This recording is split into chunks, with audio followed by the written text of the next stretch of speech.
Today on Rappler, a survey says 6 out of 10 Filipinos reject a second term for President Benigno Aquino. Police Chief Alan Purisima says his Nueva Ecija property is not a mansion, but an ordinary house improved through the years. And Hong Kong protesters threaten to occupy government offices if Chief Leung Chun-ying does not quit. Hello, I'm Maria Ressa. Welcome to Rappler, your social news network. A Pulse Asia survey shows 6 in 10 Filipinos are not in favor of a second term for President Benigno Aquino.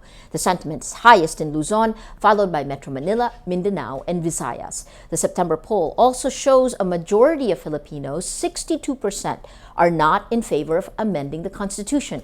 In August, Aquino said he was open to a second term, but 2 weeks later, he said he sees himself stepping down in 2016. Reacting to the survey, Malacanang acknowledges the results, but says it's only one measure of public sentiment. Police Chief Alan Purisima hits back against what he calls rabid attacks against him. Purisima faces plunder raps over shady deals, lavish construction in his Camp Crame quarters, and his undervalued Nueva Ecija property. He denies reports that describe the Nueva Ecija property as luxurious. Hindi po siya mansyon, ordinaryong bahay lang po na siyang pina-improve namin paunti-unti over the years. Purisima continues to have the trust and confidence of President Benigno Aquino. Aquino and Purisima share a long history dating back when the president's mother Corazon was in power. But Purisima downplays their friendship, calling this relationship professional. The director of the Commission on Audit's Fraud Audit Office confirms several red flags in the infrastructure projects in Makati City. At a Senate hearing Thursday, Alexander Juliano cites 6 red flags in the infrastructure project that was built in 5 phases, but won by only one company, Hillmarks Construction Incorporated.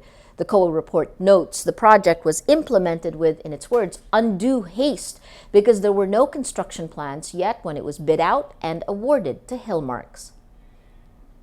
The international community rallied around the Philippines after the world's strongest storm to ever hit land, Haiyan, or Yolanda as it was known in the Philippines.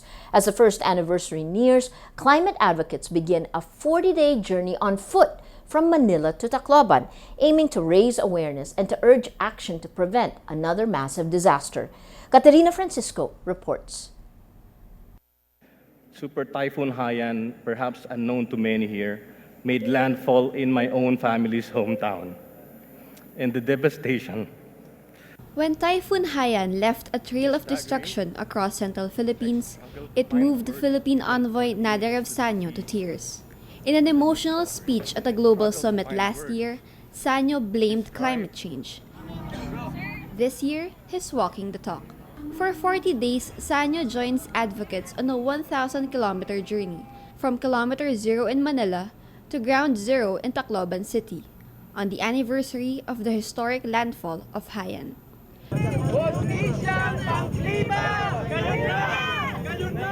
They are calling for climate justice, urging leaders to take concrete steps to help vulnerable countries like the Philippines. After last month's global talks in New York ended with vague promises, Von Hernandez of Greenpeace Southeast Asia says it's time to demand accountability. So we hope through this walk we'll be able to send a message to our leaders that it's now time for action. Okay, so no more vacillation, no more shameless backsliding. We demand climate justice. An estimated crowd of 300 gather in Luneta Park to kick off the event. The walk is a tribute to the thousands who died during Haiyan, but also aims to spotlight stories of survival and resiliency. Yes, what we intend to do is chronicle the actual experiences and stories of ordinary people who confront and who survive these extreme weather events. We know that people understand stories, people listen to stories. If you compare that to technical reports that are 100 pages, people would rather hear the stories of those who experience climate change in real life. Ito yung chance namin para marinig yung boses talaga ng mga apektado. Tapos, after marinig yung boses, kumbaga, maiparating namin sa mga world leaders yung mga narinig namin na hinaing ng mga kababayan natin. But more than just raising awareness, these advocates want to prevent another humanitarian crisis. On their way to Tacloban, they will stop at towns and villages to hand out disaster resilience kits and teach communities. So it is important for us to make people understand that climate change must be at the core of governance, at the core of what people do every day. Climate change cannot merely be a discussion that pertains to our minds, but it must reach the hearts of people. Ilatang mga matay, nakagang mga paa, natatanaw na pag-asa, hinintay ka na. Katerina Francisco, Rappler, Manila. Thousands of protesters gather outside the office of Hong Kong Chief Leung Chun-ying Thursday, calling for him to step down. A student leader threatens to occupy government offices unless Leung steps down within the day. Protesters call Leung a puppet of Beijing. CNN reports police spokesman Steve Hui said any attempt to occupy government buildings would have, in his words, serious consequences. He orders protesters to disperse.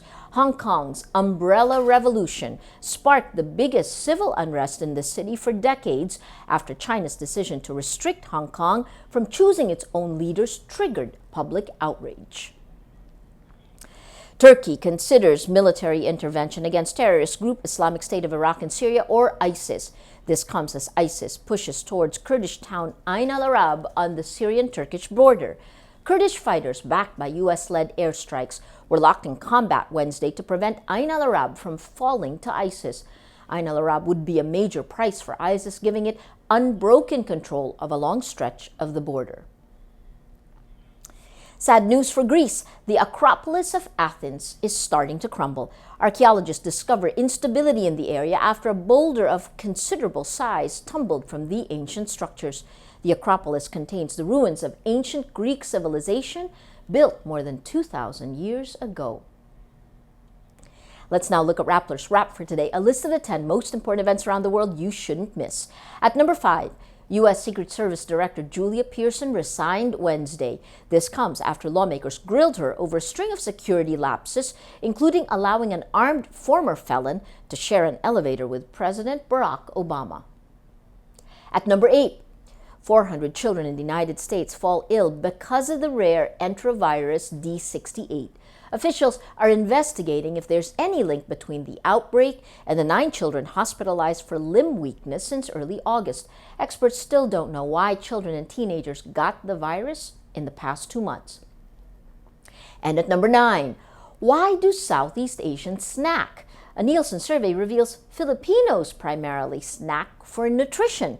Meanwhile, Indonesians, Malaysians, Singaporeans, and Vietnamese snack as a form of enjoyment, while 8 out of 10 Thai snack to satisfy a craving. The survey says global consumers spent $374 billion on snacks alone. For the full top 10, visit Rappler.com's The Wrap.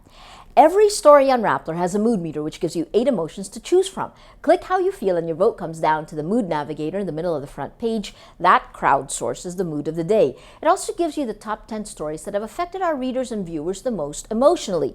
If you take a look, these 10 stories have gotten the most number of votes on their mood meter. It looks a little bit like a Christmas tree today. Green for happy and red for angry. We take a look. You have the story on the PNP chief, Nueva Ecija property, no mansion, it's no villa, 81% angry. That red brought out in the story that's gotten the most number of votes over the last few days. More allegations surface against the B-Nice. This has been here for a few days now. 96% angry. That red bringing out the mood of the day. Today, most people are angry. Well, that is Rappler's Newscast for today, Thursday, October 2, 2014. Visit Rappler.com and watch our newscast Monday to Friday. Tell us how you feel on our mood meter and help us crowdsource the mood of the day. I'm Maria Ressa. As we say at Rappler, tomorrow begins today.